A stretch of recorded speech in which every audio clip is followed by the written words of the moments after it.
Brandon, two professional pickleball players are proposing to convert tennis courts in OB into a luxury facility for their own sport. But tennis players are volleying back. KUSI's Dan Plant has more.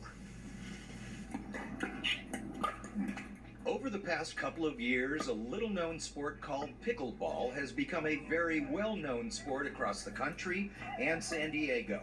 But the number of people playing has outgrown the number of pickleball courts available.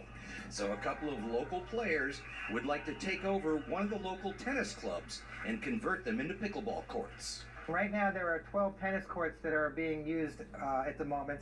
And our proposal is the few players that play here is to have them play across the street over at Barnes Tennis Center and have this be the best tennis place in San Diego and have Rob Field be the best pickleball place in San Diego.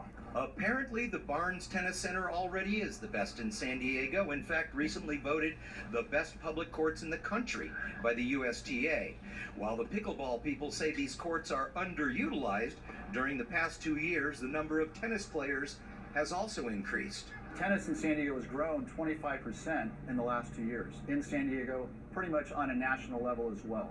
So with tennis growing fast and pickleball essentially exploding, there is suddenly a battle line being drawn between the two sides. The tennis community is suddenly in the game of protecting their courts from the pickleball invasion. The city's has a task force for pickleball. They don't have a task force for tennis. Even though our sport's growing 25%, they haven't attempted to add any more courts for us.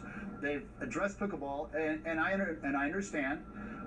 It's just that we just need to preserve what we have in tennis because we need more courts. And for them to come and take over courts when we need more is just, that's the maddening part about the whole situation.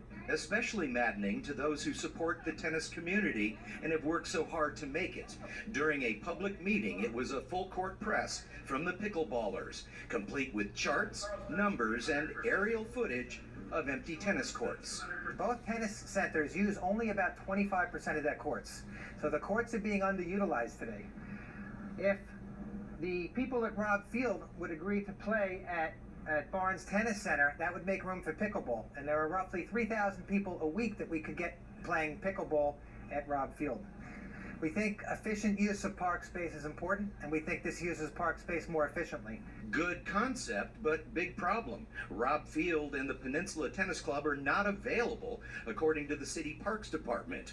Both Barnes and Peninsula are nonprofits on city park space. The recent improvements have been paid for by fundraisers and fees over the decades, no tax money. The pickleball people say they're willing to spend $1 million of their own money to make the transition, but then it would be for-profit operation, and that's not going over too well either. You got to realize that when these courts were built, there was nothing here. What did you think it took to get these done back then? It took a decade to get Barnes done, probably that same time here. And it took all that time to happen, and all of a sudden they want to come in and just snap our fingers and we'll take over another facility that obviously doesn't want to go away. We're happy with what we have, what we built and what we paid for, and you're just trying to push us out because you think you can or you want to, because you're from, the guy said, I'm from New York, I want it now, I'm impatient. That's what the guy said, literally. So at this point, this whole issue is in the hands of the Parks and Rec Department here in San Diego, and quite honestly, the politicians currently over City Hall are in no mood to pave over any green space in San Diego, so getting brand new courts made could be a real chore. Even if the pickleball people convince the city to build a whole facility, it could be years of environmental studies, of course. 5 years is the average to get something like this built, so the pickleball people will keep fighting, and the tennis people will keep on fighting back. Well, of course, we'll keep following this as well. We're at the Peninsula Tennis Club. Dan Plant, KUSI News.